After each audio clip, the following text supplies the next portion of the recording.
Em 485 a.C., quando conquistada pelos babilônios, Israel era uma terra árida, onde os poucos camponeses que a habitavam davam duro para sobreviver. Esta era a terra que Deus havia prometido para Abraão, Isaque e Jacó, e aos seus descendentes para sempre. Toda a terra que você está vendo, darei a você, Abraão, e a sua descendência para sempre. A terra não poderá ser vendida definitivamente, porque ela é minha. O povo que orgulhosamente habitava a terra prometida foi dizimado, espalhado e levado à Babilônia, onde passou 70 anos, conforme predito por Jeremias. Toda esta terra se tornará uma ruína desolada, e vocês estarão sujeitos ao rei da Babilônia durante 70 anos. Muitos judeus haviam voltado a Jerusalém para reerguer o templo, mas o resto da cidade estava em ruínas, suas paredes derrubadas e portões queimados. Em meio à desolação, Deus inspirou o profeta Zacarias a proferir uma das profecias mais notáveis já registradas. Ela predizia o período bíblico conhecido como os últimos dias. Farei de Jerusalém uma taça que embriague todos os povos ao seu redor. Farei de Jerusalém uma pedra pesada para todas as nações. O cumprimento dessa profecia após o admirável renascimento de Israel em 1948 é constatado pelo mundo todo. Exatamente como previsto na Bíblia, ao invés de Nova York, Berlim ou Moscou, a pequenina Jerusalém é o fardo maior dos países do mundo. O peso que ela tem é tal que o Conselho de Segurança das Nações Unidas dedicou quase 1/3 das suas deliberações a Israel, que representa apenas 1/1000 da população mundial.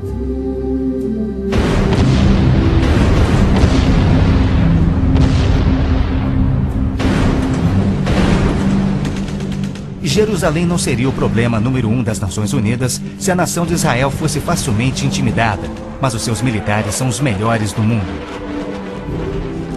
Naquele dia farei que os líderes de Judá sejam semelhantes a um braseiro.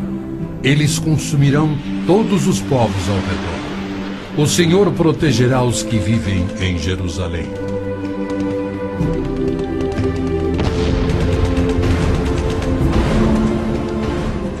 E exatamente como previsto, Israel tem devorado quem o ataca, vencendo todas as guerras, apesar de enormes desvantagens.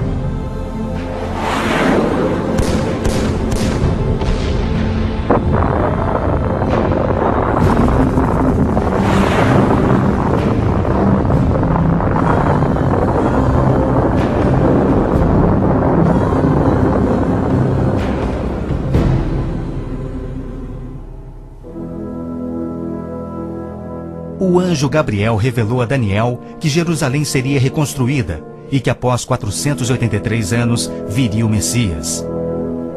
E que seu próprio povo, o povo de Israel, o rejeitaria e o crucificaria. Que a cidade e o templo ficariam outra vez em ruínas. E foi assim que aconteceu. Depois o ungido será morto e já não haverá lugar para ele. A cidade e o lugar santo, o templo, serão destruídos pelo povo do governante que virá. Jesus entrou em Jerusalém no dia exato da profecia, foi aclamado como Messias e depois rejeitado. Jesus mesmo profetizou: Eu lhes garanto que não ficará aqui pedra sobre pedra, serão todas derrubadas. E serão levados como prisioneiros para todas as nações. No ano 70 DC, exatamente como Cristo previu, os exércitos romanos, sob Tito, saquearam Jerusalém, derrubaram o templo de Herodes e não deixaram pedra sobre pedra. Mais de 1 milhão de judeus foram mortos e o remanescente espalhado pelas nações. Vocês serão desarraigados da terra em que estão entrando para dela tomar posse. Então o Senhor os espalhará pelas nações, de um lado ao outro da terra. Os profetas de Israel também previram o antissemitismo, que perseguiria os judeus por toda parte. Vocês serão motivo de horror e objeto de zombaria e de riso para todas as nações. Espalhados entre as nações, os judeus têm sido odiados, perseguidos e mortos como nenhum outro povo, enquanto a estéril terra de Israel permaneceu de luto. Após sua visita em 1867, o escritor Mark Twain escreveu: Belém, a terra em que os anjos cantaram não é habitada por criatura alguma. A Palestina se recobre de pano de saco e cinzas, desolada e sem beleza. Em outra de suas profecias admiráveis, Jesus declarou: Jerusalém será pisada pelos gentios, até que os tempos deles se cumpram. Jerusalém foi disputada por todos os grandes povos da história. Babilônios a dominaram, depois os medo-persas. Alexandre o Grande tomou a Palestina para os gregos em cerca de 300 a.C. Depois foram os egípcios, seguidos pelos assírios e então os romanos. Invasores islâmicos se apoderaram dela, mas foram depostos nas cruzadas. Mais tarde, os mamelucos islâmicos do Egito a tomaram. Depois, os turcos otomanos reinaram por 4 séculos. E ao longo destes séculos, os judeus ali viveram e sofreram. O pleno cumprimento das profecias bíblicas sobre Israel, Jerusalém e os judeus é a prova incontestável da existência de Deus e da veracidade bíblica. Muitos pensam que as cruzadas católicas libertaram a Terra Santa para os judeus, quando, na verdade, massacraram os judeus e tomaram a terra para a Igreja Católica. O Papa Urbano II, que organizou a primeira cruzada, desafiou seus seguidores a seguirem a estrada para o Santo Sepulcro, tomando a terra daquela raça malvada e sujeitando-a ao seu domínio. Hordas de voluntários, ostentando a bandeira da cruz, massacraram os judeus, a linhagem terrena de Cristo. Isso por todo o trajeto a Jerusalém. O líder da cruzada, Godofredo de Bouillon, jurou que se vingaria pelo sangue de Cristo, matando até o último dos judeus. Ao tomarem a cidade de Davi, seus homens perseguiram os judeus até a sinagoga e atearam fogo nela. Os papas subsequentes trataram os judeus como leprosos sem qualquer direito. Entre estes, Pio VII, Leão XII, Pio VIII e Gregório XVI. O abuso de Hitler contra os judeus alemães antes da Segunda Guerra descortinou um antissemitismo fervilhante que se estendeu por todo o mundo. Ao navio transatlântico St. Louis, abarrotado com 1.100 refugiados judeus, foi negado acesso a todos os portos nas Américas do Sul, Central e do Norte. 700 destes tinham vistos de imigração para os Estados Unidos, porém o presidente Roosevelt os enviou de volta para morrerem nos fornos de Hitler. Até mesmo a Suíça rejeitou os judeus, devolvendo-os aos seus assassinos, e serviu como banqueira de Hitler, guardando para os nazistas bilhões de dólares em ouro e dinheiro roubado das vítimas judias. No final da Segunda Guerra, a promessa de Deus de retornar o seu povo à Terra Prometida parecia mais absurdamente ilógica do que nunca. 6 milhões de judeus perderam a vida no Holocausto de Hitler, um fato que muitos continuam a negar. Embora Adolf Eichmann relatou, enquanto prisioneiro, que o massacre dos judeus foi o maior de todos os crimes, a maior dança funesta da história da humanidade.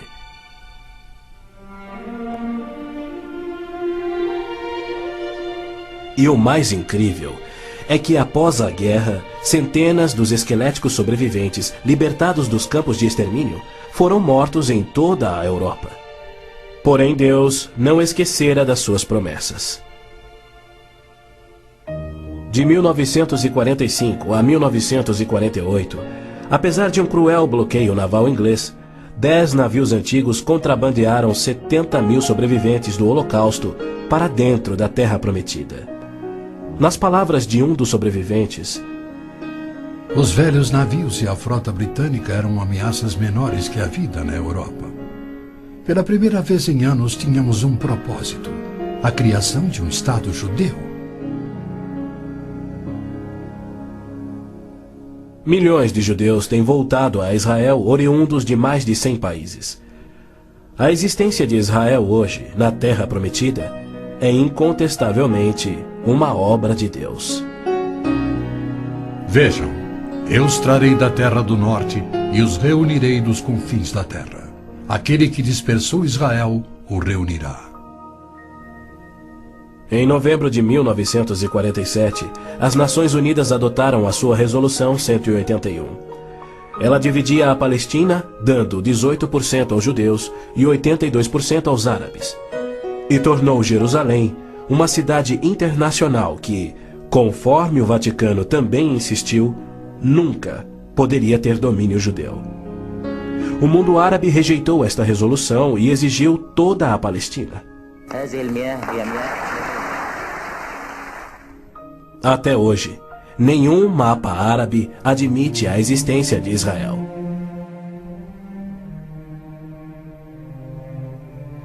Em 14 de maio de 1948, Israel declarou sua independência. E foi imediatamente invadido por 6 nações árabes. Seus soldados eram várias vezes mais numerosos que os colonos judeus e tinham superioridade indiscutível em armas, tanques e aviões.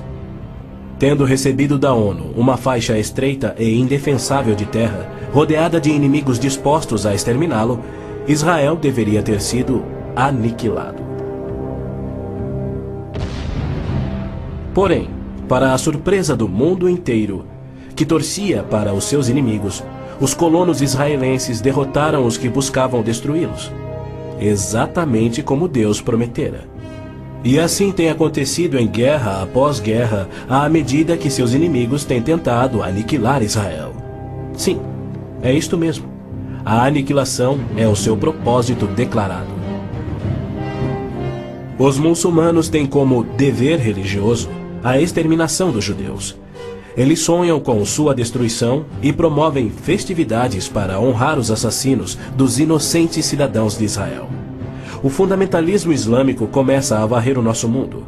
O próprio Maomé declarou: A última hora não virá antes que os muçulmanos lutem contra os judeus e os muçulmanos os matem. Mas por que a imprensa chama os terroristas muçulmanos de radicais e extremistas? Na verdade, eles apenas estão sendo fiéis ao islamismo. O Corão ordena: Não tomeis por confidentes amigos os judeus nem os cristãos. Matai os idólatras, os não muçulmanos, onde quer que os acheis. Capturai-os, acossai-os e espreitai-os. Líderes muçulmanos, religiosos e políticos ameaçam os judeus como fazia Hitler na TV, pelo rádio e alto-falantes nas ruas e nas mesquitas. Quando Gaddafi brada: a batalha de Israel será tal que Israel deixará de existir, ele fala por todos. O extermínio de Israel é transmitido aos muçulmanos desde o aleitamento. Um ministro da educação da Síria escreveu: O ódio com que doutrinamos as mentes dos nossos filhos desde o parto é sagrado. Um livro-texto de adolescentes egípcios declara: Israel não viverá se os árabes forem firmes no seu ódio. E um livro de pré-adolescentes diz: Os árabes não desistem de trabalhar em prol do extermínio de Israel.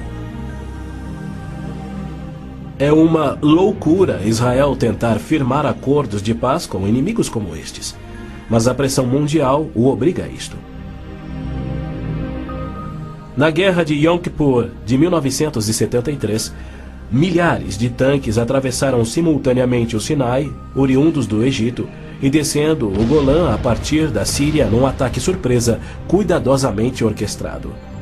As forças militares de Israel estavam todas de licença, celebrando a mais sagrada de suas festas religiosas, levando, portanto, 3 dias para que se mobilizassem. 300 mil israelenses enfrentaram 1,2 milhões de árabes. Escapando por um fio da derrota, Israel sofreu pesadas baixas. Mas, em cumprimento incontestável da admirável profecia de Zacarias, de que as tropas judias seriam como fogo que consumiria as nações vizinhas, Israel expulsou os seus inimigos. Em retaliação por ter se defendido, 61 nações romperam relações diplomáticas com Israel, enquanto nenhuma nação repreendeu os árabes por seu ataque surpresa. Este tenso e custoso estado de alerta de Israel tem sido manipulado de modo a acusá-lo de perpetrador de violência infundada contra vizinhos amantes da paz. O antissemitismo é uma força motriz da mídia mundial, que é muito influenciada pelo dinheiro do petróleo. Não se veicula nenhuma crítica aos árabes e suas repetidas ameaças de extinção de Israel. Quando Israel deportou 400 terroristas do Hamas e do Jihad Islâmico por terem matado e mutilado centenas de seus civis, foi criticado pela mídia internacional e censurado pelas Nações Unidas. Mas quando o Kuwait deportou 300 mil palestinos, em sua maioria civis inocentes, a mídia fez pouco caso e as Nações Unidas ignoraram o fato. As Nações Unidas são flagrantemente pró-árabes e contra Israel. As chamadas Forças de Paz das Nações Unidas no Líbano abrigaram terroristas da OLP, ofereceram suas instalações para treinar terroristas, forneceram equipamento militar e auxiliaram as equipes de terroristas a caminho de atacarem Israel. Quando Israel se viu pressionado a ponto de invadir o sul do Líbano para expulsar a OLP, descobriu na área das Nações Unidas estoques suficientes de armamentos para sustentarem uma invasão de 1 milhão de homens. E a maioria, incrivelmente, era avançada demais para ser operada pela OLP e era obviamente destinada a uma invasão soviética. A ONU já condenou Israel mais de 370 vezes por ter se defendido, porém nunca condenou os terroristas ou os seus agressores. 2 anos após a Olimpíada de Munique, em que a OLP assassinou 11 atletas israelenses, Arafat, o seu líder, foi convidado para falar na Assembleia Geral da ONU. E foi recebido como herói, embora clamasse pela extinção de Israel. O então secretário-geral da ONU, Boutros Ghali, declarou: Os judeus devem abrir mão de sua condição de nação e do Estado de Israel para serem assimilados como uma comunidade do mundo árabe. O Domo da Rocha, no cume do Monte Moriá, está situado no coração de Jerusalém. Esta edificação de 141 mil metros quadrados inspira paixões tão explosivas que pode ser o estopim da Terceira Guerra Mundial a qualquer instante. Foi ali que Abraão obedientemente construiu um altar e colocou sobre ele o seu filho Isaque, disposto a oferecê-lo como sacrifício a Deus. Mas Deus o impediu e proveu um carneiro para substituir a Isaque.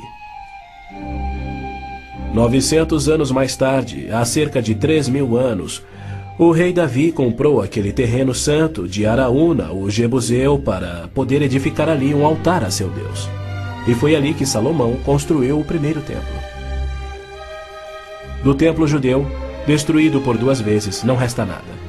Em seu lugar se ergue o Domo da Rocha, um imenso monumento ao deus islâmico da lua, o antissemita Alá. Em 1967, quando Israel capturou o leste de Jerusalém e junto com ele o Monte do Templo, isto parecia contradizer a profecia de Cristo de que Jerusalém seria pisoteada pelos gentios até a sua vinda. Mas, incrivelmente, Israel imediatamente devolveu o Monte do Templo aos cuidados do rei Hussein da Jordânia. Este, por sua vez, o confiou a Yasser Arafat e a sua OLP em 1994. Assim, o coração de Jerusalém está nas mãos de gentios, e as nações dos gentios de todo o mundo exigem o controle.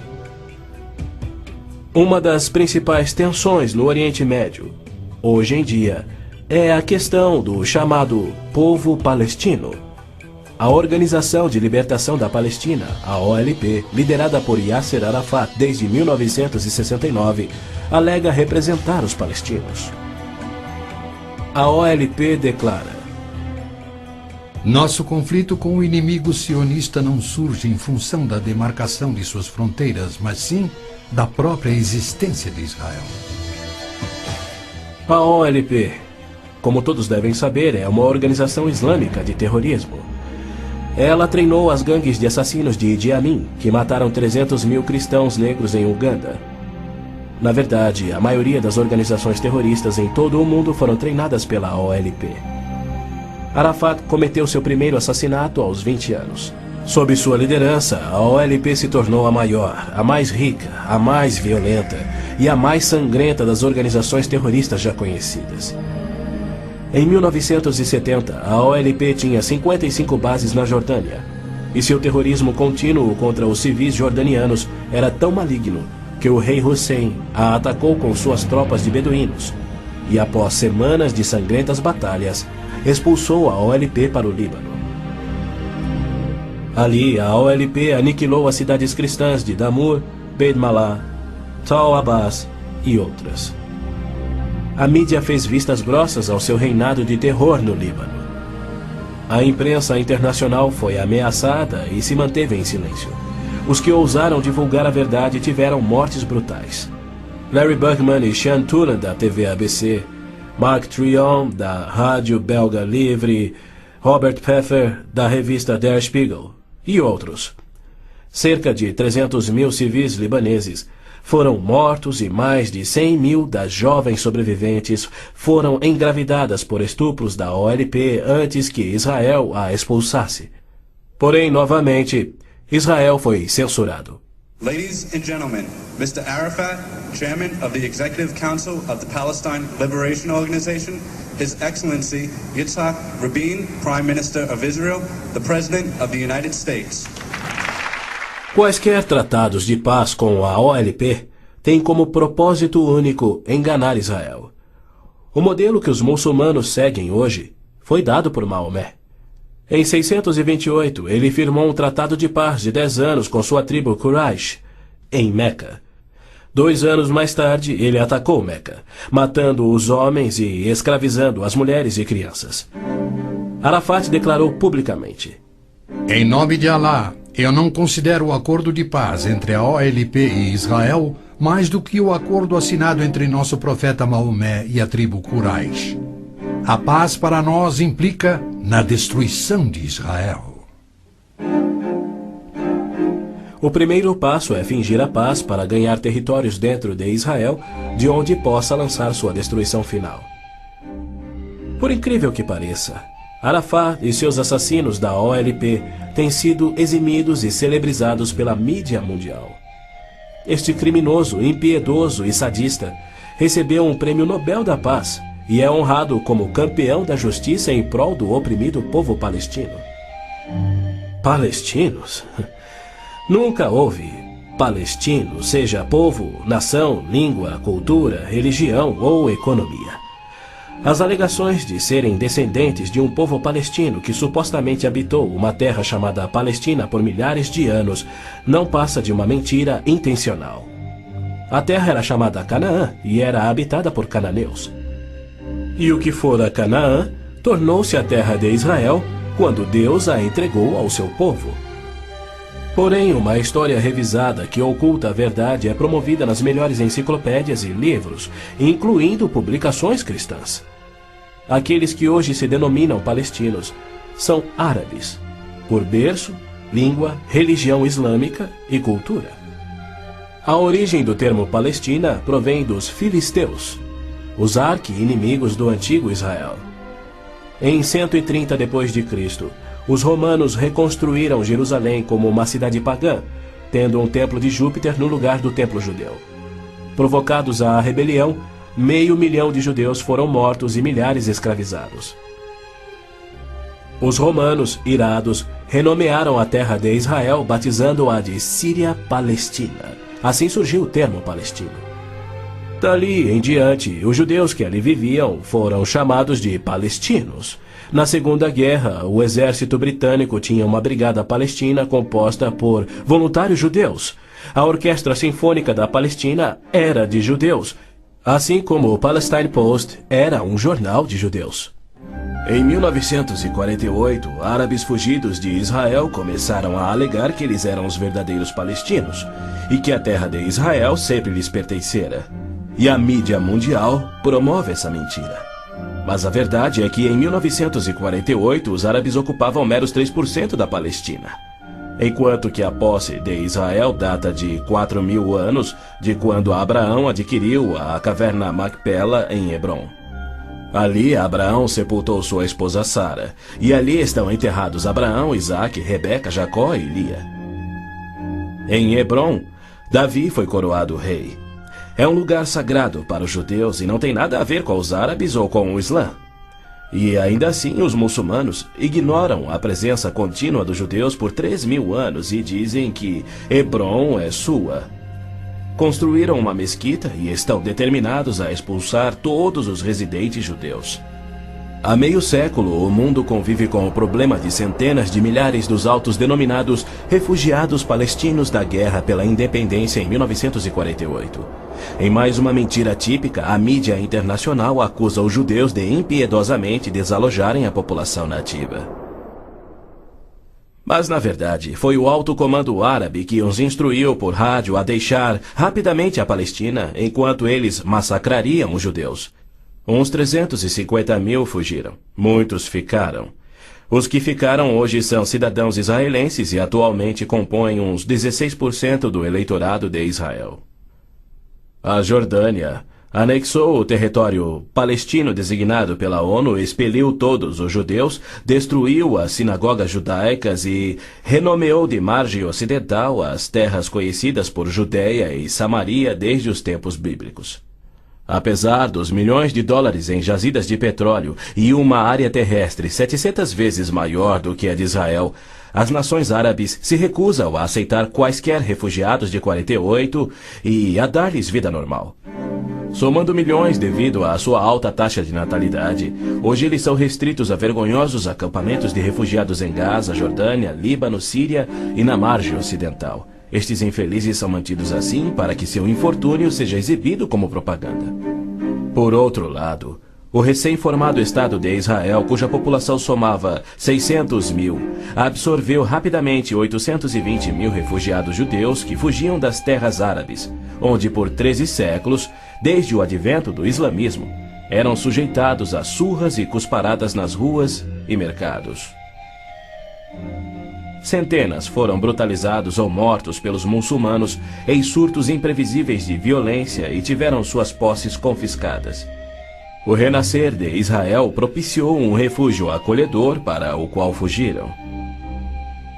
Israel já assimilou milhões de imigrantes.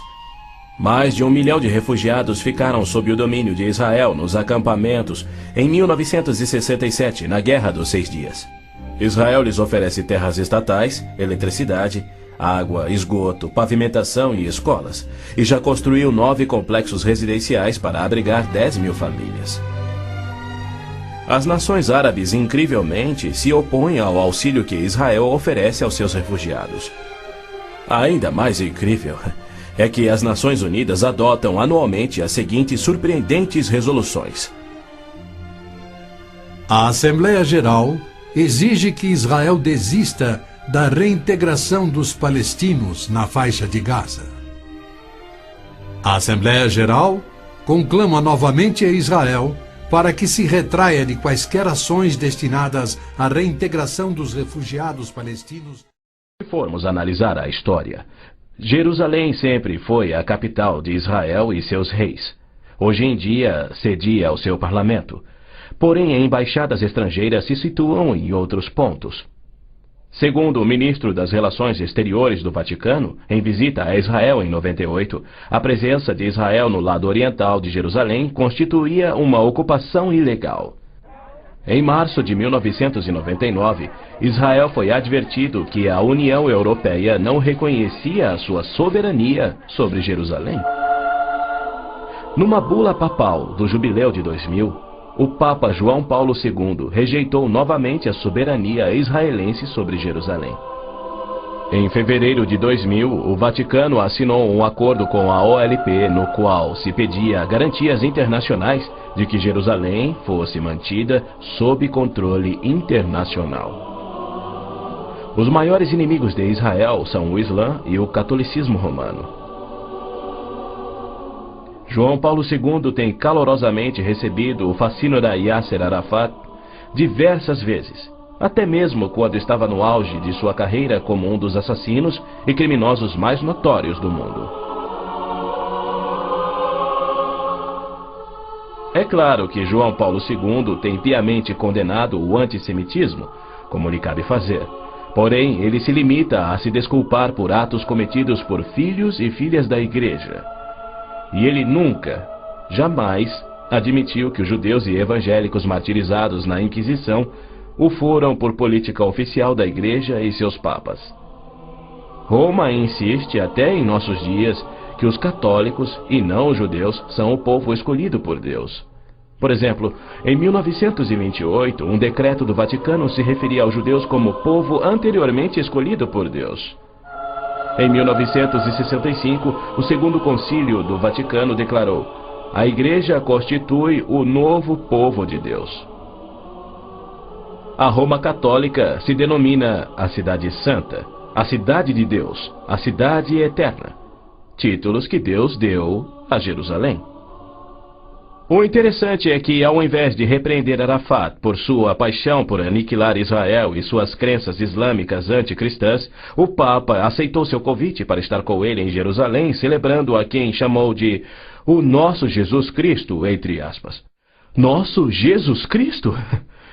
Segundo Arafat, Jesus foi um palestino que lutava contra Israel por sua liberdade, e o Papa apenas sorriu e o abençoou.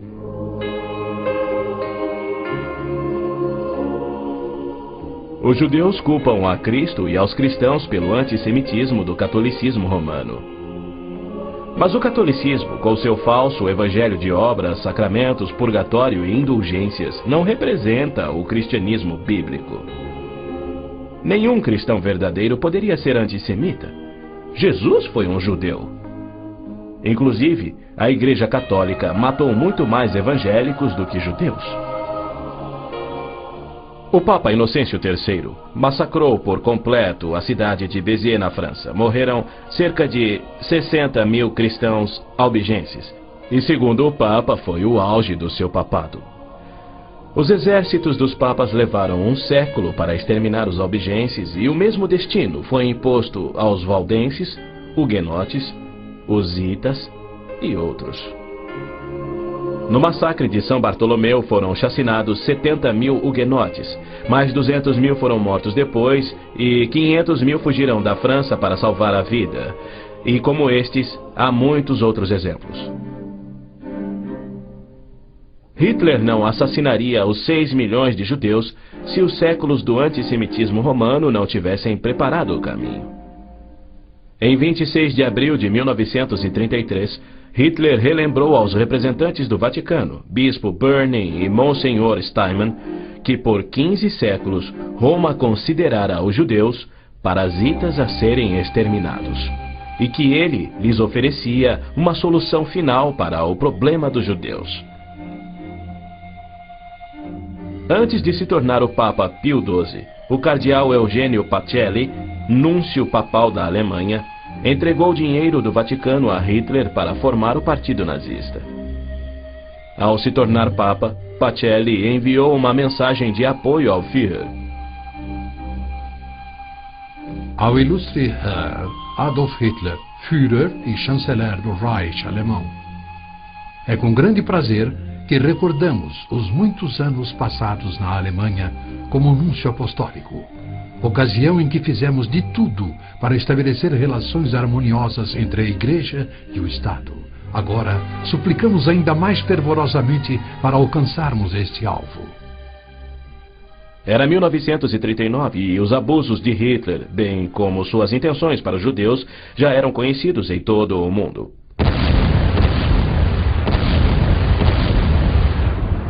Foi em janeiro daquele ano que Hitler declarou que a guerra resultaria na, abre aspas, exterminação da raça judaica, fecha aspas. Die Völker noch einmal in einen Weltkrieg zu stürzen, dann wird das Ergebnis nicht der Sieg des Judentums sein, sondern die Vernichtung der jüdischen Rasse in Europa. Após 4 anos, em 22 de junho de 1943, enquanto pairava a fumaça de judeus incinerados nos céus da Europa, o Papa Pio XII, em contraposição à promessa de Deus, escreveu ao presidente Roosevelt tentando dissuadi-lo de tornar a Palestina em terra judia. Não existe precedente histórico para justificar o regresso de um povo a uma terra deixada 19 séculos antes. Se os hebreus desejam um lar, não seria muito difícil encontrar um território que lhes sirva melhor que a Palestina. Com o aumento da população judaica naquela região, graves novos problemas surgiriam. Sem precedente histórico, Deus o havia prometido. Pio XII nunca condenou o Holocausto em público. Tampouco buscou dissuadir Hitler do seu intento de aniquilar os judeus. Porém, ele se manifestou de forma bem enfática contra o regresso dos judeus à terra de Israel, que Deus lhes dera como herança eterna. Do mesmo modo, Pio X declarou em 1904: Não podemos reconhecer os judeus como povo. Em 1919, o cardeal Pietro Gasparri, secretário de Estado do Vaticano, escreveu: O perigo que mais nos amedronta é o da criação de um Estado judaico na Palestina. E quanto ao Islã, esta religião de violência tem sempre forçado conversões pela espada. Após a morte de Maomé, a maioria dos árabes abandonou o Islã, dando origem às famosas guerras da apostasia. Abu Bakr, o primeiro califa a suceder Maomé, matou dezenas de milhares de ex-muçulmanos buscando reimplantar o Islã. Até o início do século VIII, os ferozes guerreiros do Islã haviam tomado a maioria do Oriente Médio, muito da África e haviam quase conquistado a Europa. A violenta natureza do Islã é vista ainda hoje em multidões bradando "Allah é grande" e infligindo terror e morte sobre os não muçulmanos. O Islã está por trás da maior parte do terrorismo no mundo. Hoje em dia, multidões muçulmanas periodicamente massacram milhares de cristãos, queimando e saqueando as suas terras.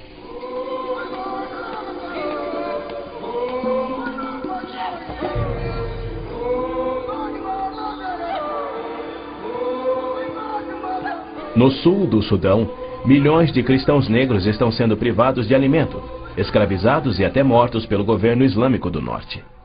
É verdade que os judeus foram mortos durante as cruzadas, mas isso foi contra o ensinamento de Cristo e seu divino exemplo.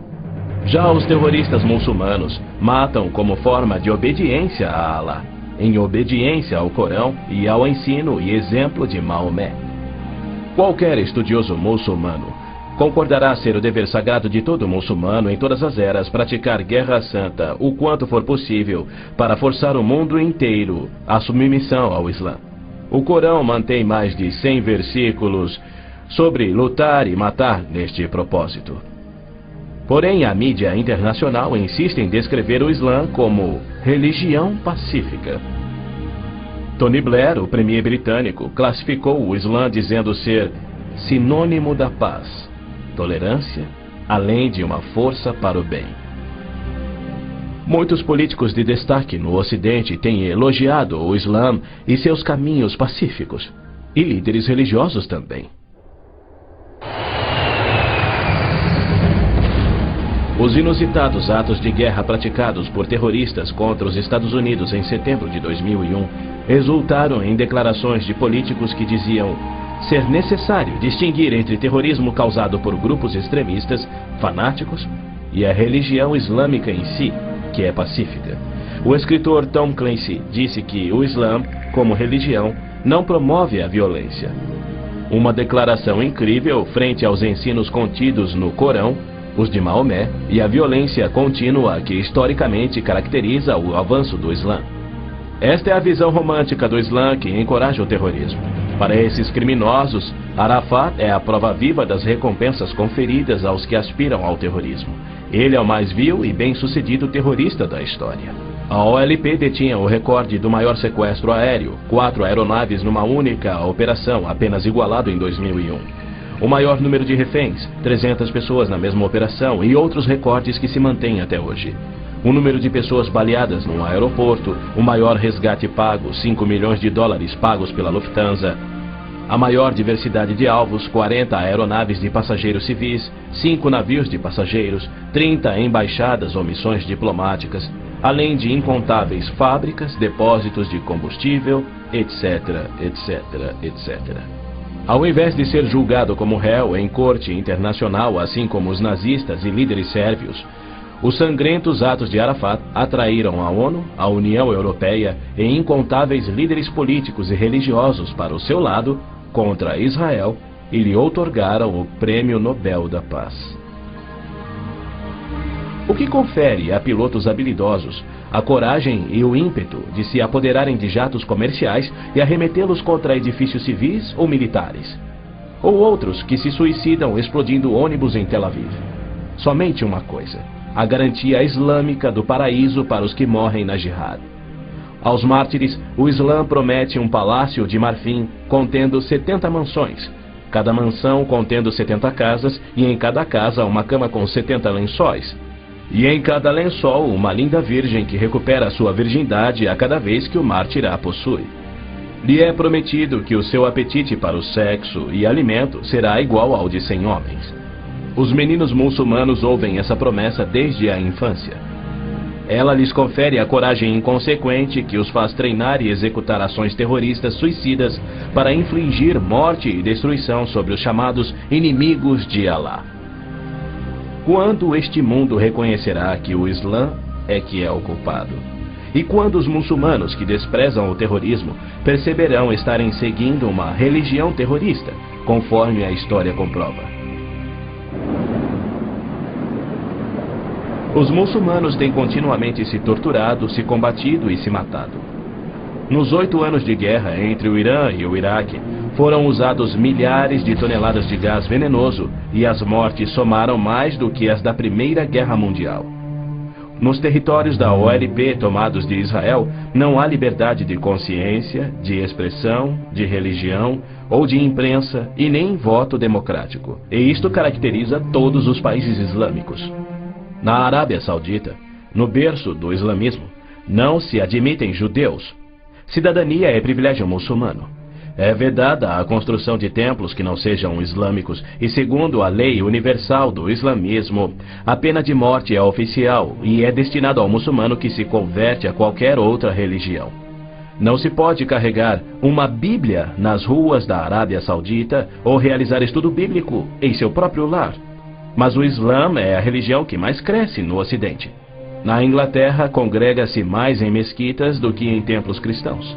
Da mesma forma, muitas mesquitas nos Estados Unidos têm contato com bases secretas de treinamento terrorista para que a Jihad faça da América um país islâmico. O Islã rejeita o Deus da Bíblia e nega a divindade de Cristo ou que ele morreu por nossos pecados, alegando que um discípulo sósia tomou o lugar de Cristo na cruz e que Cristo foi levado vivo ao céu e que deverá voltar a esta terra para morrer um dia. O cristianismo deve ser subjugado pela força.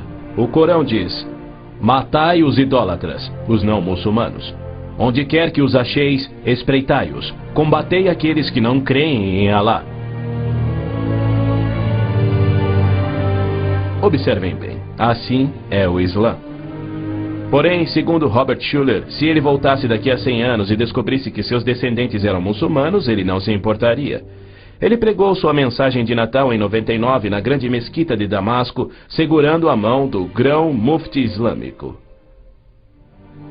Mais tarde, quando entrevistado por Larry King, Schuller disse animadamente ter sentido a afinidade espiritual além de uma concordância de fé e filosofia, e se referia a esse líder muçulmano anticristão. A Bíblia diz que Deus deu a terra prometida ao seu povo escolhido, os judeus. Já o Islã diz que Alá deu estas terras aos árabes. Assim se desdobra um tremendo conflito entre o Deus de Abraão, Isaque e Jacó, que ama os judeus, e o Deus de Maomé, que odeia os judeus e pede a sua destruição.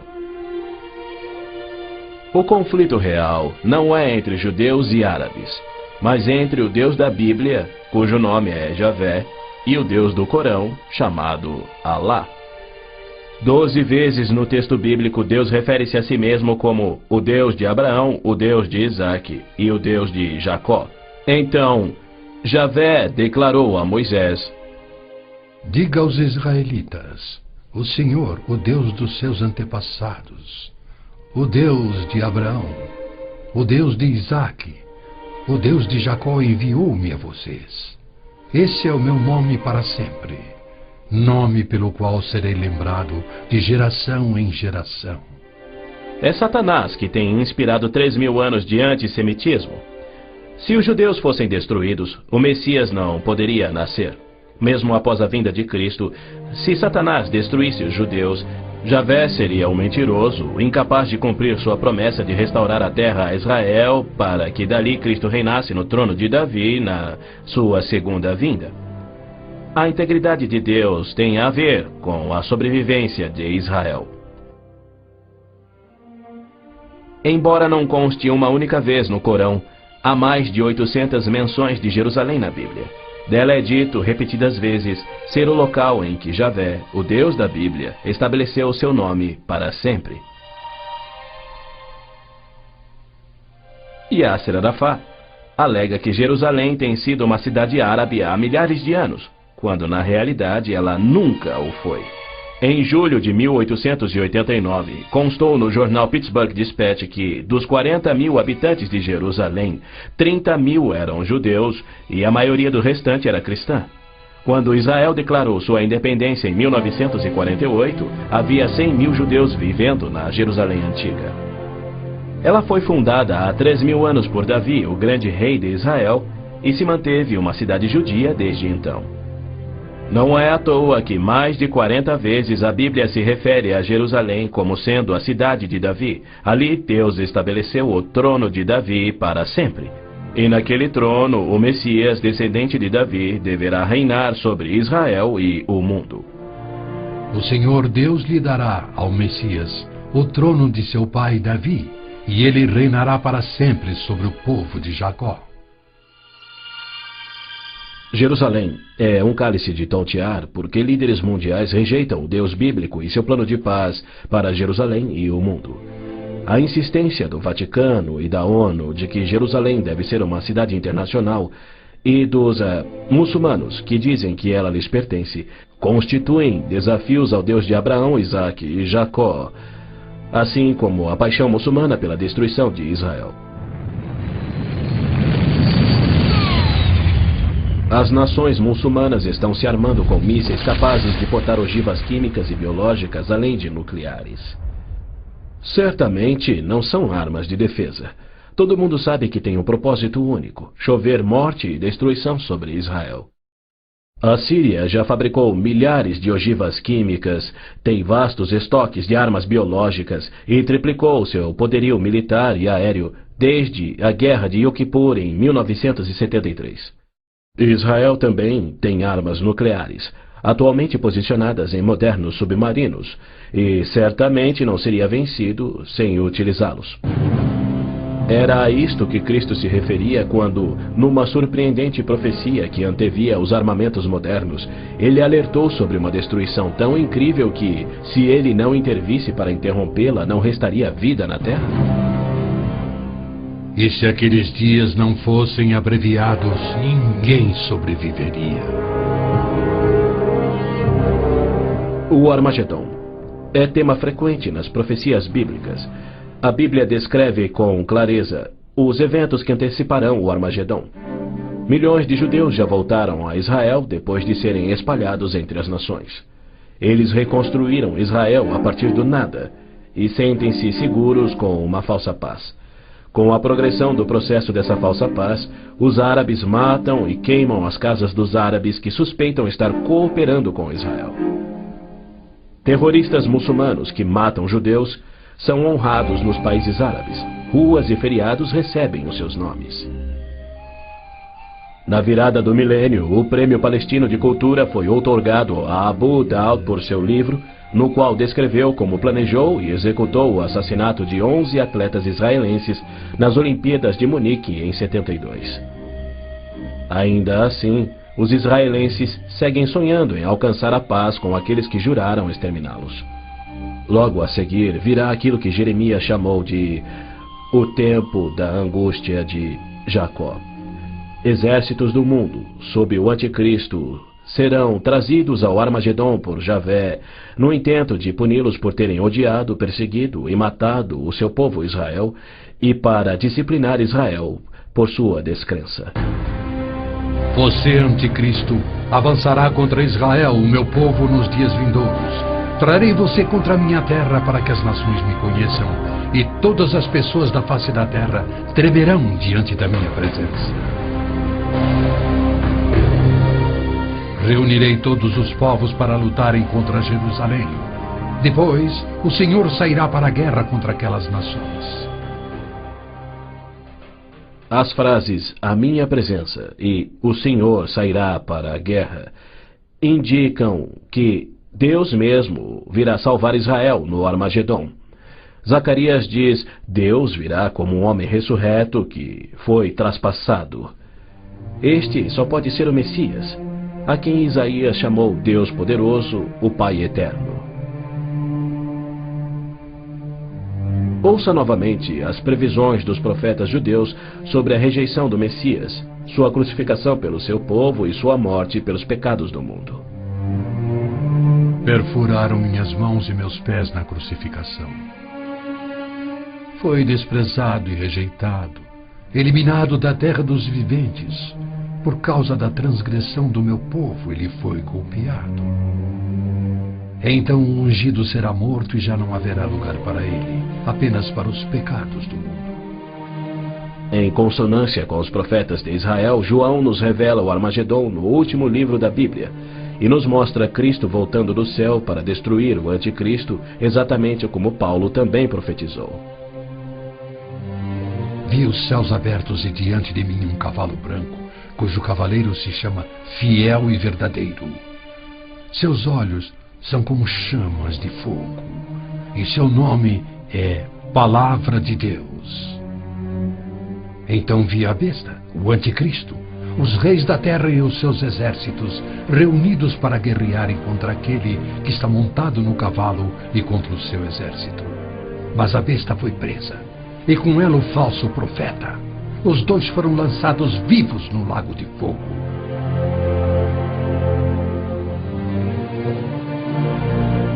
Antes do Armagedon, o anticristo irá confirmar um pacto de 7 anos, garantindo uma falsa paz entre árabes e judeus.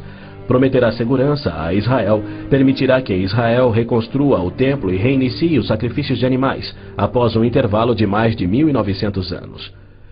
O anticristo quebrará seu pacto, cessará os sacrifícios, colocará a sua imagem no templo, declarando ser Deus e exigindo ser adorado. Os que se recusarem morrerão. Com muitos ele fará uma aliança que durará uma semana. No meio da semana ele dará fim ao sacrifício e à oferta. Então será revelado o homem do pecado, chegando até a assentar-se no santuário de Deus, proclamando que ele mesmo é Deus. Foi-lhe dado poder para fazer que fossem mortos todos os que se recusassem a adorar a imagem. A que semana Gabriel se referia? Quando isso acontecerá? Ele disse a Daniel que após 70 semanas ou 490 anos, toda a profecia se cumpriria, Israel seria restaurado e jamais voltaria a desonrar a Deus. No final das primeiras 69 semanas de anos, ou seja, 483 anos, o Messias viria e seria morto. O tempo seria contado a partir da data em que o rei da Babilônia concedeu a autorização para a reconstrução de Jerusalém. A partir da promulgação do decreto que manda restaurar e reconstruir Jerusalém, até que o ungido, o líder, venha, haverá 7 semanas e 62 semanas. Neemias diz ter recebido autorização para a reconstrução de Jerusalém no mês de Nissan do 20º ano do rei Artaxerxes, ou seja, em 445 a.C. No domingo, 6 de abril de 32 DC, dia em que se completavam exatos 483 anos, hoje o chamado Domingo de Ramos, Jesus entrou em Jerusalém. Não num cavalo branco, conduzindo uma insurreição contra Roma, como os autoproclamados messias tentaram e os judeus queriam, mas num jumento, humildemente trazendo a salvação dos pecados, conforme Zacarias havia predito. Alegre-se muito, cidade de Sião. Exulte, Jerusalém. Eis que o seu rei vem a você, justo e vitorioso, humilde e montado num jumento, um jumentinho, cria de jumenta. Foi no dia 10 de Nissan, que era o dia em que os cordeiros pascais eram tirados do rebanho, que Jesus entrou em Jerusalém e apresentou ele mesmo ao seu povo. 4 dias mais tarde, quando Israel sacrificava os cordeiros, ele, o Cordeiro de Deus, cravado numa cruz, se entregou pelos pecados do mundo, cumprindo a profecia de Moisés. No 14º dia do mês, quando toda a comunidade de Israel irá sacrificar o cordeiro ao pôr do sol. É fato histórico indiscutível que Jesus entrou em Jerusalém num jumento no dia profetizado, foi aclamado como Messias, foi rejeitado por Israel e crucificado conforme os profetas haviam predito. Como resultado, foram postergados os planos que Deus tinha para Israel na 70ª semana de Daniel. Hoje vivemos na época que Cristo chamou de Tempos dos Gentios, pois Jerusalém é uma cidade internacional dominada por não-judeus. E Cristo tem construído a sua igreja, composta tanto por judeus quanto gentios que creem em seu nome. Somente quando esta igreja for arrebatada para os céus, conforme prometido por Cristo, é que terá início a 70ª semana de Daniel. Israel tem profundos problemas espirituais e morais, há hostilidade entre judeus religiosos e seculares e uma desilusão crescente com o judaísmo, especialmente entre a juventude. Israel sofre com drogas, pornografia, prostituição, juventude rebelde, estupros, roubos e assassinatos. Israel precisa se voltar em arrependimento para o Deus de Abraão, Isaque e Jacó. Mas os rabinos nada têm para oferecer aos pecadores arrependidos. Exatamente como Oséias profetizou, eles não fazem sacrifícios pelo pecado há 1900 anos, pois não têm um templo. Pois os israelitas viverão muitos dias sem rei e sem líder, sem sacrifício. Foi Deus quem profetizou essa condição. Por que ele permitiria que seu povo escolhido ficasse sem sacerdócio e sem templo no qual oferecer os sacrifícios pelos pecados que ele havia ordenado? Isso só faz sentido se o sacrifício de Cristo na cruz cumpriu todos os sacrifícios do Velho Testamento que já não são mais necessários. Caso contrário, Deus abandonou o seu próprio povo e todo o mundo sem recurso para o pecado. E isso ele nunca faria. As escrituras hebraicas contêm mais de 300 profecias, indicando quando e onde o Messias nasceria e como reconhecê-lo quando ele viesse. Cada uma destas foi especificamente cumprida ao pé da letra na vida, morte e ressurreição de Jesus de Nazaré. Se ele não for o Messias, então não existe o Messias. Pois foi Cristo que no dia exato, revelado pelo anjo Gabriel a Daniel, entrou em Jerusalém num jumento, foi aclamado Messias, depois rejeitado e crucificado conforme profetizado. Segundo as escrituras do próprio povo de Israel, aqueles que esperam a primeira vinda do Messias já estão atrasados em 1900 anos. A única esperança de Israel está na sua segunda vinda. E podemos ter certeza de que, havendo gerado a nação de Israel, Deus irá cumprir o seu propósito, pois ele declara: Pode uma nação nascer? Acaso faço chegar a hora do parto e não faço nascer, diz o Senhor? Acaso fecho o ventre? Tragicamente, muitos judeus só crerão no seu Messias no Armagedon. Quando Javé aparecer em pessoa para salvar Israel da destruição pelos exércitos, eles reconhecerão finalmente ser o Messias, aquele que foi traspassado e morto pelos seus pecados e que ressuscitou como o próprio Messias predito pelos seus profetas, a quem rejeitaram. Então todos os judeus ainda vivos irão crer. Mas para todos aqueles, judeus e gentios, que morrerem sem crer nele, tragicamente não restará esperança.